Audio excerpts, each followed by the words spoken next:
한번 제목을 다 같이 따라해 볼까요? 예수님의 가족입니까? 한번 옆에 사람한테 물어보세요. 자, 시작. 예수님의 가족입니까? 예. 질문을 받고 얼마나 당황하셨어요. 되게 어색하고 부끄럽고 수줍고 미처 대답하지 못한 분들이 의외로 많이 계시거든요. 오늘 이 말씀을 듣고 나중에 다시 물어보았을 때 우리가 분명한 답을 얻고 돌아가는 복된 시간이 될 수 있기를 축복합니다. 예수님께는 아버지 요셉이 일찍 죽고 어머니와 동생들이 있었습니다. 이 동생들은 우리가 잘 아는 어머니 마리아에게서 출생한 예수님의 동생들을 말하죠. 마가복음 13장 55절, 56절에 가서 보시면 이들의 이름이 기록되어 있습니다. 그 동생들은 야고보, 요셉, 시몬, 유다와 그리고 누이들이 있지 않느냐. 이렇게 사람들은 예수님의 가족에 대해서 이름까지 열거하면서 소개를 합니다. 이 누이들이라고 했으니까 형제들의 이름은 쭉 열거되어 있는데 이 누이들 두 사람 이상을 가르치는 말이죠. 그녀들의 이름은 소개되어 있지 않기 때문에 2명 이상인지 그 이상인지 알 수는 없어요. 그러니까 적어도 마리아는 장남 예수님을 비롯해서 7명 이상의 자녀를 낳았다고 볼 수가 있습니다. 그런데 천주교는 이 사실을 굳고 부인합니다. 마리아는 절대로 아이를 낳지 않았다고 이야기하죠. 동정녀로 있을 때 예수님을 잉태한 것 말고는 자연 출생한 경험이 없다, 이렇게 이야기를 합니다. 성경에 그 가족들, 그 자녀들의 이름이 버젓이 기록되어 있는데도 그것을 받아들이지 않아요. 왜 그럴까요? 바로 마리아를 성모로서 신성시하기 위해서 말씀까지도 그들의 교리에 그 밑에 두고 교리를 더 중시하는 것을 볼 수가 있습니다. 예수님이 오늘 본문에 말씀을 부지런히 전하고 계실 때 바로 그 예수님의 어머니와 동생들이 찾아왔습니다. 어떤 사람이 예수님께 당신의 어머니와 동생들이 밖에서 기다리고 있나이다 말을 전하자 예수님이 말씀하십니다. 누가 내 어머니며 내 동생들이냐? 그리고는 손을 내밀어서 제자들을 가리키며 말씀하셨습니다. 나의 어머니와 나의 동생들을 보라. 누구든지 하늘에 계신 내 아버지의 뜻대로 하는 자가 내 형제요 자매요 어머니라 하셨느니라. 여러분, 당시의 상황을 고려해 볼 때 예수님의 이와 같은 말씀은 매우 충격적이라 아니할 수 없습니다. 오늘날도 그렇지만은 예전에는 더더욱 가족 모두가 협력하지 않으면 생계 유지조차 어려운 가족 중심 사회였기 때문입니다. 혈육을 제쳐두고 제자들을 가족으로 소개한다는 것은 얼른 납득이 되지 않는 일이지만 예수님이 하신 이 말씀을 통해 우리는 새로운 소망과 기대를 갖게 됩니다. 왜냐하면 예수님은 자신을 통해서 이 땅에 이루실 새로운 가족을 내다보셨기 때문입니다.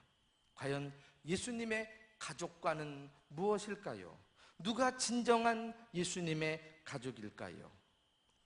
첫째로, 예수님의 가족은 혈통으로 되는 것이 아니다라는 사실을 먼저 못을 박고 시작해야 할 것 같습니다. 자, 47절, 48절 말씀 다 같이 읽어보실까요? 자, 시작. 한 사람이 예수께 여짜오되 보소서 당신의 어머니와 동생들이 당신께 말하려고 밖에 서 있나이다 하니 말하던 사람에게 대답하여 이르시되 누가 내 어머니며 내 동생들이냐 하시고, 누가 내 어머니며 내 동생이냐. 예수님의 이 말씀은 심지어 매정하기까지 느껴집니다. 그렇게 느껴집니다. 그러나 우리가 이 말씀을 절대 오해해서는 안 될 것입니다. 예수님이 육신의 가족을 소홀히 했다고 볼 수가 없지요.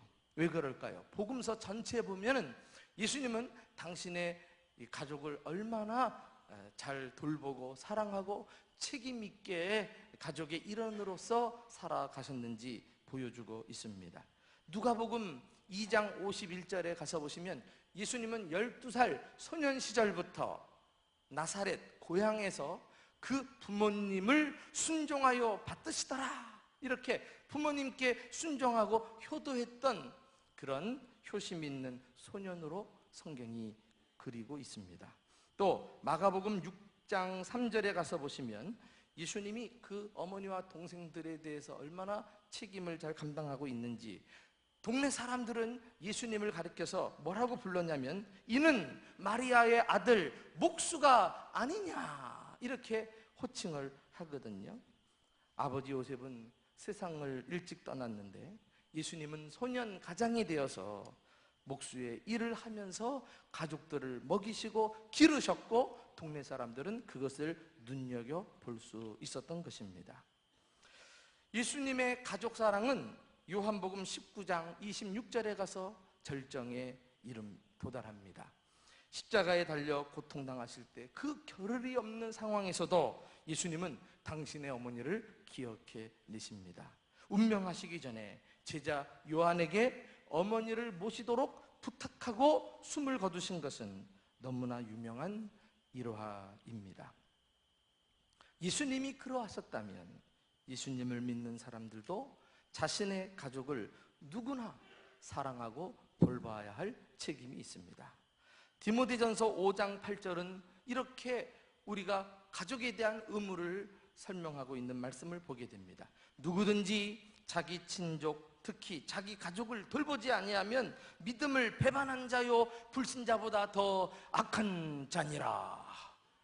예수님을 믿다가 믿지 않는 것을 배반했다고도 말하는데 또 가족을 돌보지 않는 사람을 믿음을 저버린 자라고 말할 정도로 이렇게 부모에 대한 효성과 가족을 돌보는 책임감은 우리 그리스도인에게 너무나 중요한 신앙의 요소라고 할 수가 있습니다. 명절을 맞아 고향을 찾아갈 때마다 우리는 다시 한번 부모님에 대한 공경과 또 가족 친지들에 대한 사랑을 확인하고 그 책임을 실천하는 계기로 삼아야 하겠습니다. 재작년 가을에 제 모친이 돌아가셨죠. 그리고 8년 전 아버지가 돌아가시고 어머니가 돌아가시면서 비로소 저는 고아가 되었습니다. 아유, 목사님도 이제 고아시네요. 이 말을 미처 잘 이해할 수가 없었는데요. 이런 명절이 올 때마다 뭘 깨닫느냐면은, 야, 그 연세 많은 힘없는 어머니 한 분이라도 살아계신 것이 그 그늘 속에 그 오남매 자녀들이 안심하고 살아갈 수 있었구나. 그 그늘이 딱 없어지는 순간 명절이 돼도 이거 어떻게 해야 되는지 얼마나 당황스러웠는지 몰라요. 그래서 오남매가 딱 모여가지고, 우리가 부모님이 안 계시지만은 그럴수록 우리가 더 자주 모이자. 적어도 설날, 추석에는 함께 모여서 서로 교제하고 예배하고 기도하고 그리고서 헤어지자, 그 약속을 했어요. 그렇게 부모님이 안 계시니까 가족들 함께 모이는 것도 힘들고, 그러다가 조카들끼리도 남남이 되겠더라고요. 이건 안 되겠다, 이건 안 되겠다. 그래서 가족 단체 카톡방도 개설을 하고, 그래서 이렇게 가정에 또 일이 있으면은 좋은 일, 슬픈 일 다 카톡에다 올려놓고 사진도 올리고, 그리고 계속 1년 동안 관계를 유지해 나가요.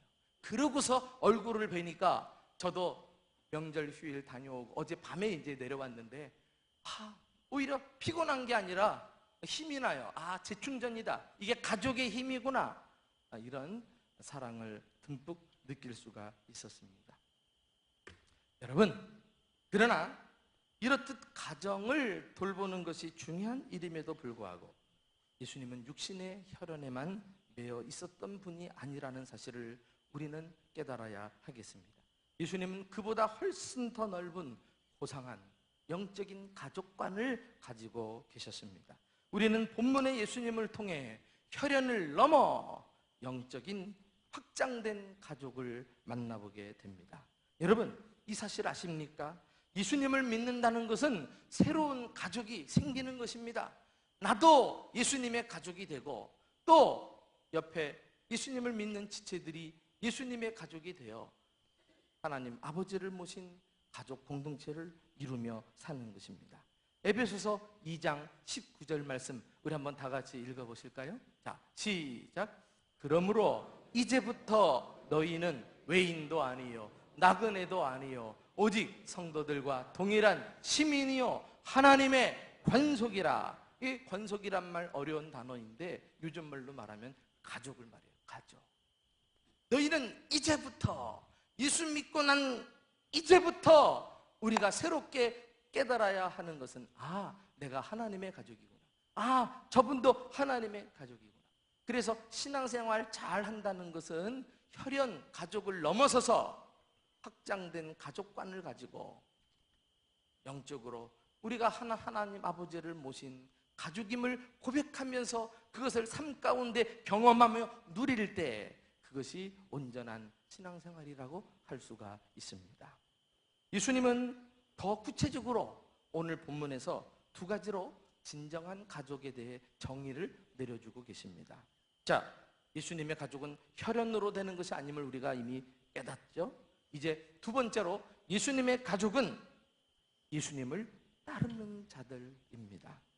자신이 모태신앙임을 강조한다던가 몇 대에 걸쳐서 예수님을 믿어온 집안에서 자랐다고 하면서 자기 신앙 전통을 자랑하는 사람들이 간혹 있어요. 그러나 예수님은 그런 사람들을 가족이라고 부르지 않았습니다. 기독교 가문이나 심지어 교회 명부에 이름이 올라 있어도 그것 자체가 예수님의 가족이라는 보증은 될 수가 없는 것입니다. 예수님의 가족은 오로지 예수를 구주로 믿고 거듭난 사람들입니다. 아무리 기독교 명문 가문에 태어났어도 자기 자신이 예수님과 상관없이 살아왔다면, 예수님을 구주로 영접한 뚜렷한 거듭난 체험이 없다면 그는 아직 예수님의 진정한 가족이 아닌 것입니다. 자, 오늘 49절 예수님의 말씀을 같이 읽어보실까요? 자, 시작. 손을 내밀어 제자들을 가리켜 이르시되 나의 어머니와 나의 동생들을 보라. 제자들을 가리켜. 예수님은 사랑이 많으신 분이셨지만 모든 사람을 내 가족이라고 다 말하지 않았어요. 지금 예수님의 어머니와 그 동생들이 예수님을 만나러 찾아왔는데도 그들에게서 눈을 돌이키고 손을 내밀어 제자들을 가르치시면서 이들이 내 가족이다 이렇게 말씀하고 계신 것입니다. 혈연을 넘은 확장된 가족, 진정한 의미에서의 영적인 가족을 말씀하고 있지요. 그들은 제자들이었어요. 여러분, 제자는 따라가는 사람 이런 뜻을 가지고 있거든요. 예수님을 구주와 주님으로 믿고 그를 따라가면서 그를 위해 일생을 헌신하는 사람, 그가 바로 예수님의 가족인 것입니다. 예수님은 이러한 사람들을 애정을 가지시고 가족이라고 불러주셨어요. 여기 손을 내밀어 제자들을 가리켜. 제가 존경하는 윌리엄 핸드릭슨이라고 하는 성경 주석가가 있어요. 이 사람은 손을 내밀어 라는 이 예수님의 태도에서 어떻게 주석을 했느냐면은 이것은 예수님의 자상하고도 애정어린 마음의 표현이다. 그래서 다른 사람들을 제쳐두시고 주님을 따라가는 제자들을 향해서 진정한 가족임을 인정해 주시고 지지해 주시고 높여주신 사랑의 행위라고 주석을 해 놓았어요. 여러분, 인류 역사상 창조주 되시고 거룩하신 하나님을 아버지라고 최초로 부른 분이 계신다면 그분은 다름 아닌 예수님이실 것입니다. 그런데 예수님을 우리가 믿고 그분이 우리 마음 가운데 오시게 되면 우리 또한 창조주 하나님을 아버지라고 부르게 됐다는 사실을 알고 계십니까? 로마서 8장 15절에 성령으로 말미암아 우리가 아빠, 아버지라고 부르짖느니라. 할렐루야. 네. 우리가 하나님을 아버지라 부르는 순간 놀라운 사건이 일어나게 되는데, 이 땅의 모든 하나님을 믿는 사람들을 형제와 자매라고 부르게 된다는 것입니다. 민족을 뛰어넘어, 지역을 뛰어넘어, 혈연을 뛰어넘어, 시대를 초월해서 이렇게 우리는 예수 안에서 한 가족이 되는 것입니다. 한국 속담에 피는 물보다 진하다 이런 말이 있잖아요. 그러나 예수님의 보혈은 이 모든 것보다 더 진한 것입니다. 예수님의 피가 우리를 한 가족으로 묶어주신 줄 믿으시기 바랍니다. 원수 된 것을 예수 그리스도의 피로 막힌 담을 허무시고 둘을 하나 되게 하셨느니라. 그리고는 우리에게 화목케 하는 직책을 맡기시고 주님을 모르는 사람들에게 예수를 전해 그들과 우리 또한 화목하게 지내는 가족이 되게 하신 이 놀라운 주님의 섭리와 경륜을 찬양합시다.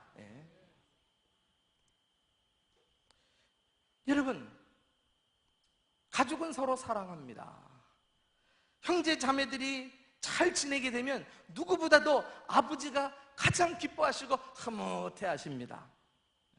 그 광경이 시편 133편 1절에 있어요. 우리 한번 다 같이 읽어보실까요? 자, 시작. 보라, 형제가 연합하여 동거함이 어찌 그리 선하고 아름다운고. 우리 주님께서 말이죠, 주의 백성들 한 가족 되어 서로 사랑하고 서로 우애하고 서로 잘 지내는 모습 보면서 어찌 그리 선하고 아름다운고 감탄을 연발하고 계셔요. 이것이 교회인 줄로 믿습니다. 교회는 혈연 공동체를 뛰어넘어 혈연보다 더 진한 보혈 공동체로 맺어진 하나님의 가족인 것입니다. 그래서 다시 한번 강조합니다. 여러분, 신앙생활 잘하는 것은 예수 믿었다면 내가 주님의 가족이 되었고 또 함께 동일한 믿음을 갖고 주님을 믿는 옆에 있는 지체도 하나님의 가족이요 형제요 자매라는 사실을 가슴속 깊이 절절히 느끼면서 가족으로 교제하고 가족으로 받아주고 가족으로 사랑하며 살아갈 때 그게 신앙생활 잘하는 거예요.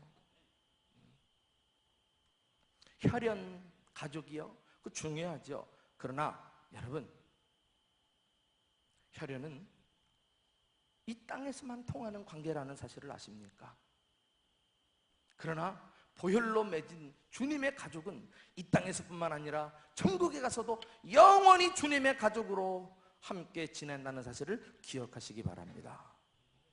그러니 신앙생활 정말 잘하는 사람들은요, 혈연의 관계를 뛰어넘어 확장된 가족을 끌어안을 줄 아는 사람, 함께 구원받은 대전중부교회 지체들을 내 형제요 자매로 가슴 절절히 느끼고 그래서 사랑으로 다가갈 수 있는 사람, 이 사람이 신앙생활 잘하는 거예요.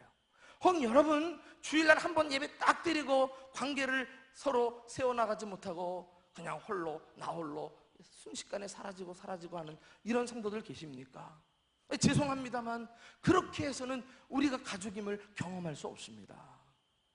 좀 함께 돌아보고 인사할 수 있는 여유를 가지고 안부도 묻고 또 점심에 같이 잔치국수도 나누고 또 기왕이면 함께 부서에 들어가서 봉사도 하고 주중에 목장도 들어가고 이러면서 우리는 이 어려운 세상을 하나님의 가족으로서 서로 사랑하고 지지하고 돌보며 살아야 하는 것입니다. 예수님이 그 영적인 가족을 손을 내밀면서 애정을 표현하셨다면 오늘날 내 옆에 있는 지체들, 참 내가 중요한 것처럼 옆에 있는 지체도 중요하고 내가 구원받은 것처럼 옆에 있는 지체도 그를 사랑하여 예수님이 피 흘려 죽으신 형제요 자매인 줄 믿으시기 바랍니다. 얼마나 주님이 애정을 가지고 대해 주시는데 내가 무슨 이유로, 내가 무슨 기준을 가지고 누구는 좋아하고 누구는 미워하고 그렇게 우리가 사람을 구별해 내서는 안 될 것입니다. 사랑하는 교회 여러분, 저와 함께 우리 대전중부교회 머물러 계시는 동안 정말 이 대전에서 소문나는 사랑의 공동체, 가족 공동체를 함께 이루어가면서 누구든지 이곳에 발을 붙이기만 하면 주님의 사랑과 성도들의 그 가족 사랑을 느끼며 정말 낙심한 자라도 다시 일어서고 소망을 가지고 새 힘을 얻는, 살려내는 공동체, 가족 공동체가 될 수 있기를 예수님의 이름으로 축원합니다. 마지막으로 하나님의 가족은 또한 하나님의 뜻을 행하는 자들입니다. 우리는 예수님의 가족이 되어 우리끼리 그냥 잘 먹고 잘 지내기만 해서는 안 될 것입니다. 왜요? 예수님의 가족에게는 사명이 주어져 있기 때문에 그래요.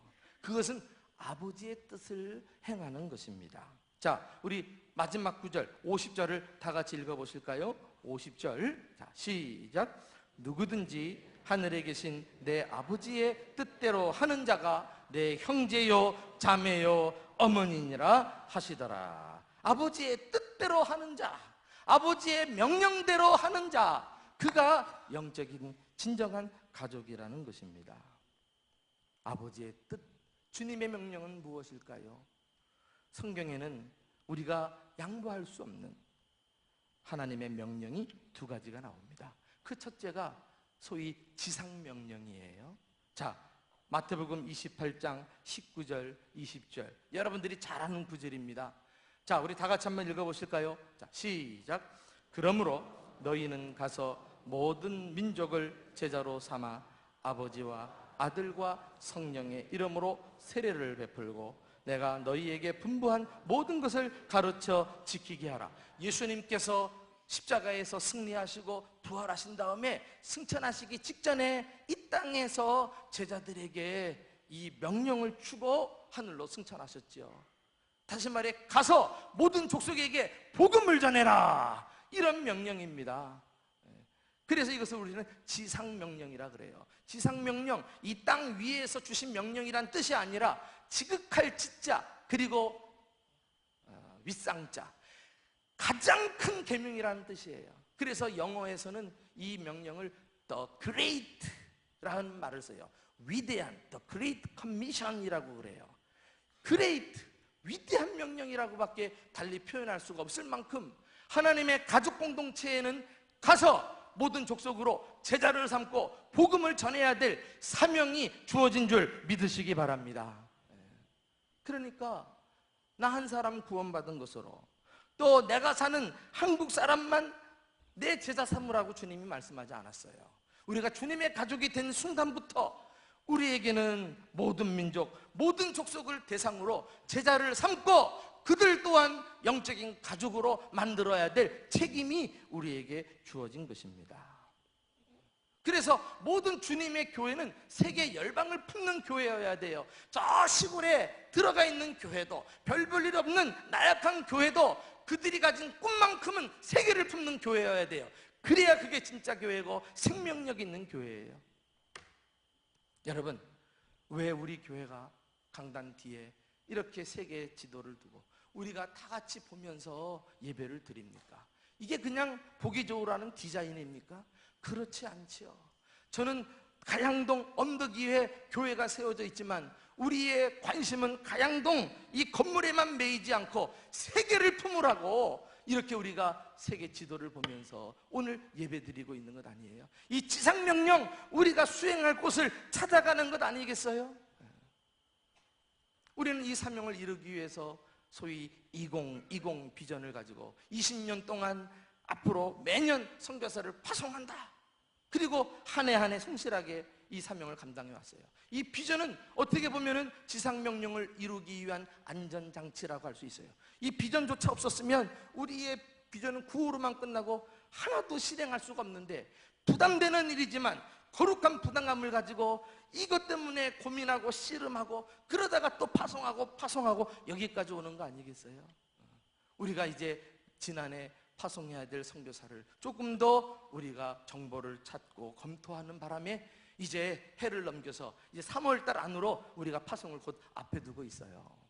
이제 또 내년 올해 가을에도 우리가 올해 파송할 선교사들을 물색하고 좋은 재원을 찾아서 우리가 기쁨으로 파송하기를 원하고 있습니다.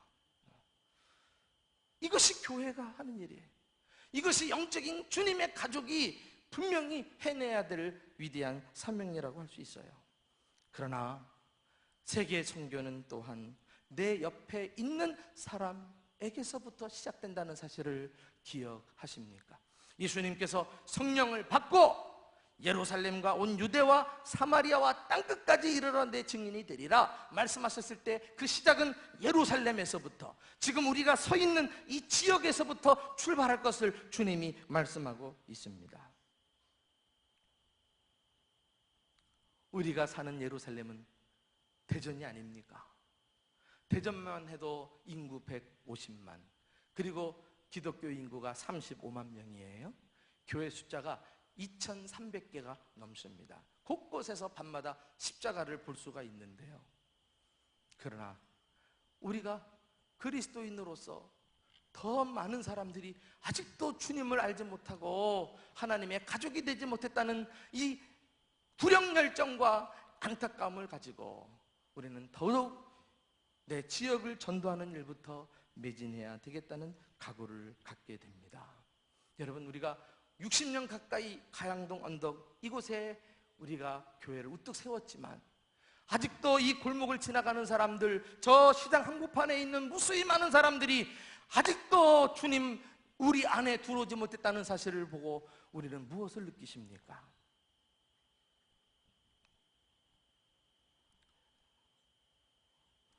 우리는 내가 사는 지역으로부터 시작해서 그리고 주님 명령하신 땅끝까지 한 가족 되는 비전을 가지고 지상 명령을 이루어가는 일에 몸과 마음을 드리는 복된 성도들이 될 수 있기를 예수님의 이름으로 축원합니다.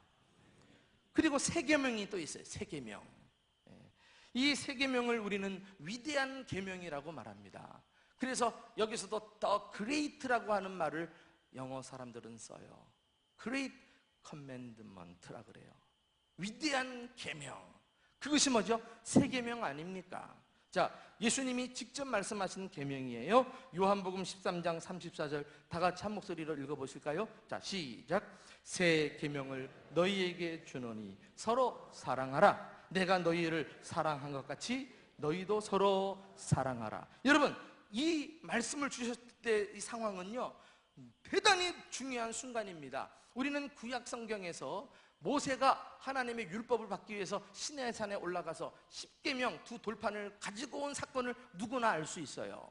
그리고 이스라엘 백성들은 목숨을 바쳐서 그 율법을 따라 살아야만 했습니다. 그러나 예수님께서 이 땅에 오신 후에 율법을 완성하시고 우리가 지켜야 될 새 계명을 주셨으니 그것이 바로 서로 사랑하라. 내가 너희에게 새 계명을 주노라. 구약의 이스라엘 백성들이 그 율법을 지키기 위해서 몸부림친 것처럼 이제는 구원을 받은 그리스도인들이 이 새 계명을 지키기 위해 목숨을 내놓아야 할 줄로 믿습니다. 그것이 영적인 가족에게 주신 사명이에요. 하나님의 뜻이에요. 이 뜻을 이루며 살아야 하는 것입니다. 제가 8년 전 우리 교회 부임해서 제일 먼저 손을 댄 사역이 복지사역이었어요. 복지사역. 모름지기 교회는 그 교회가 있음으로 해서 지역사회가 축복을 받고 그 교회가 너무 좋아서 지역으로 이사 오는 사람들이 많아져가지고 교회 때문에 집값이 올라가고 땅값이 올라가야 된단 말이죠. 뭐 이런 마음을 가지고 어찌든지 우리 교회가 주변 사람들에게 칭찬받는 교회, 좋은 소문나는 교회가 되기 위해서 부지런히 주님의 사랑을 실천해야 되겠다, 이런 마음을 가지고 지금까지 열심히 달려왔습니다. 참 성도님들 팔 걷어붙이고 열심히 봉사해 주시고 물질로 헌신해 주시고, 그래서 노인들을 섬기는 청춘대학이 세워지고 지금 청춘대학이 130명이 나온다니까요, 여러분. 130명. 그리고 아기학교를 세우고, 그리고 지역 성도들, 지역 주민들과 함께 교회와 또 소통할 수 있는 문화 공간을 만들어서 필그림 하우스를 운영하고 있고요. 그리고 이 동구 지역에 웬 학교가 그렇게 많은지 대학교, 중고등학교 일일이 우리가 계속 매달, 매학기, 매년 장학금 또 식사를 하지 못하는 아이들에게 식사비를 지원하고 학비를 지원하고 있는 거 아십니까? 제가 얼마 전에는 한 고등학교에서 여학생이 편지를 받았어요. 이 아이는 예수를 믿는 아이가 아닌데 선생님이 학교에서 이제 전달한 장학금 받았는데 대전중부교회 이름으로 전달된 걸 받고 나는 예수님을 안 믿지만 너무 고마워서 편지를 목사님께 드렸어요. 난 이 아이가 때가 되면 반드시 예수 믿게 될 줄로 믿습니다. 목사한테 편지 보내는 거 아무나 보낼 수 있는 건가요? 그래요. 이게 참 누가 알아주지 않는 일이고 힘에 겨운 일이지만 일과성으로 한 번, 두 번 하고 말 것이 아니라 지역사회에 끌어안고 주님의 사랑을 실천하기 위해서 그 중요한 세계명 때문에 우리가 오늘도 내일도 계속 그리스도의 몸이 되어 주님을 보여주는 거 아니겠어요? 그래서 제가 중고등학교 이렇게 무슨 행사 때문에 도움 요청하러 가면은 유명인사가 돼가지고요, 교장 국감이 뛰쳐나와가지고 우리가 부탁하는 것은 단번에 패스됩니다, 여러분. 와, 정말 여러분들의 헌금이 이렇게 유용하게 많은 일로 섬기고 있다는 사실을 깨닫고 좀 자부심을 가지고 우리 교회 생활에 또 기쁨을 누렸으면 좋겠어요.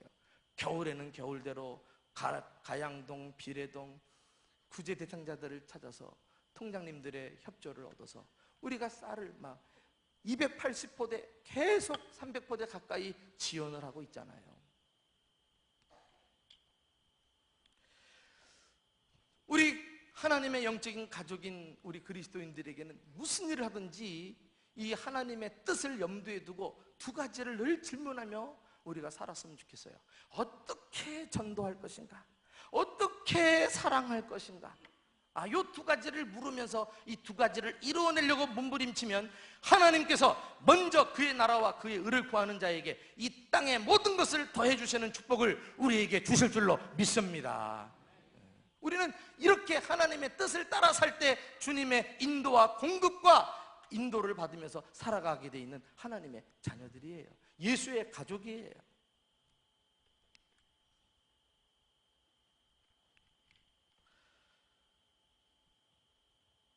요한계시록 7장에 가서 보시면 천상에서 펼쳐지는 지구상에 있어왔던 모든 예수 믿는 사람들이 한 가족을 이루어 하나님을 예배하고 경배하는 멋진 광경이 연출되는데 우리 한번 직접 그 광경을 보실까요? 그리고 우리 또한 천국 갈 때까지 그 비전을 꿈꾸면서 살았으면 좋겠어요. 자, 요한계시록 7장 9절 10절이에요. 다 같이 읽어봅니다. 시작.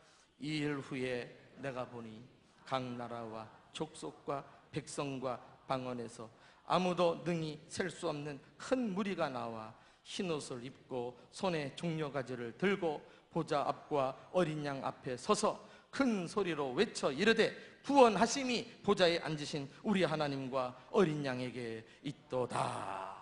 보좌가 펼쳐지고 그 보좌 앞에 어린 양이신 예수 그리스도가 계시고 보좌에 앉으신 하나님과 예수 그리스도 앞에 찬양을 올려드리는데 각 나라, 각 족속, 각 방언을 하는 백성들이 둘러싸가지고 주님을 찬양하고 있는 이 아름답고 감동스러운 광경을 우리는 말씀을 통해 확인할 수 있습니다. 이게 가족이에요. 이 가족이에요. 여러분, 우리가 이 가족 비전을 꿈꾸면서 그 천국에 가서 이 모임에서 잘 적응하기 위해서 이 땅에 있는 동안에 각 나라, 각 족속을 섬기고 말이죠, 각 방언으로 하나님의 복음을 전하고, 그래서 우리 교회가 지역을 넘어 전 세계로, 혈연을 넘어 확장된 가족으로 나아갈 수 있는 주님의 위대한 가족 공동체가 될 수 있기를 축원합니다. 제가 대전중부교회에 부임하고 정말 참 좋은 교회 하나님이 만나게 해주신 것에 대해서 날마다 감사하며 목회하고 있죠. 원로 목사님부터 정말 후임자를 잘 배려해 주시고 우리 장로님들 열과 성을 다해서 목회 잘하도록 동역해 주시고 우리 성도들 선한 사람들로 이렇게 좋은 공동체를 만들어 주신 거 내가 얼마나 고마운지 몰라요. 그런데 내가 여기서 한 가지를 좀 부탁드리고 싶어요. 우리 교회가 정말 하나님 기뻐하시는 교회 되려면은 좋은 것을 넘어 위대함을 추구하는 성도들이 될 수 있기를 주님의 이름으로 축원합니다. 여러분, 좋은 수준에서는 그냥 교인으로서 우리가 해야 할 거 마땅히 우리가 의무로 이루어낼 수 있어요. 많은 교회들이 그렇게 할 수 있어요. 여기서 잠만 하면 안 돼. 위대한 교회, 그 어떤 교회냐? 주님의 지상명령과 새 계명을 무슨 일이 있어도 희생을 무릅쓰고 헌신을 각오하고 뛰어드는 교회. 우리가 2020 비전 이거 처음에 제시할 때만 해도 야, 어떻게 한 해에 선교사를 매번 파송하냐, 그거 참 부담스럽다 하지만은 그것을 딱 내걸고 그것을 성취하기 위해서 몸부림칠 때 우리는 한 발짝 더 위대한 교회로 나아간 줄 믿으시기 바랍니다. 그런 교회로 우리가 세워져 가야 돼요. 우리는 가양동만 관심을 가지는 것이 아니라 가양동을 넘어 저 세종시에도, 저 한국당, 그리고 저 세계열방에도 다른 교회가 미처 관심 갖지 못하는 그런 일에 관심을 집중하고 어찌든지 지상명령과 세계명을 이루는 일에 함께 헌신할 때 그런 교회가 좋은 것을 넘어 위대한 교회로 나아갈 수 있는 거예요. 여러분, 정말 하나님께 쓰임받는 교회, 다른 교회들은 다 안 된다고 할 때 되는 교회, 그 교회들 특징을 보세요. 남들이 하지 않는 일, 희생을 무릅쓰고 뛰어들 때 그 일을 해나가는 동안에 역사가 일어나고 능력이 나타나고 주님의 축복을 경험하고, 그래서 위대한 교회로 자리매김해 나가는 거 아닐까요? 이제 우리 앞에 던져진 물음입니다. 우리는 좋다고만 스스로 자랑하고 이 수준에 머물러 있을 것인가? 우리 한계를 돌파해서 주님의 지상명령, 주님이 우리에게 주신 세계명은 아직도 감당할 일이 많은데 이 일을 위해서 어찌든지 우리 교우들이 힘을 모아 헌신하는 교회로 나아갈 것인가? 왜요? 이것이 진정한 예수님의 가족의 모습이기 때문에 그렇습니다. 부디 혈연을 넘어, 그리고 우리 교회를 넘어, 그리고 우리가 사는 지역을 넘어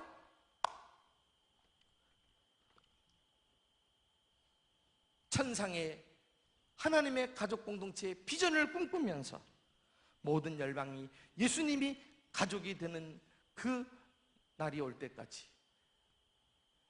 교회 사명을 성실히 감당하는 저와 여러분 될 수 있기를 예수님의 이름으로 축원합니다. 우리 이 말씀을 생각하면서 찬송가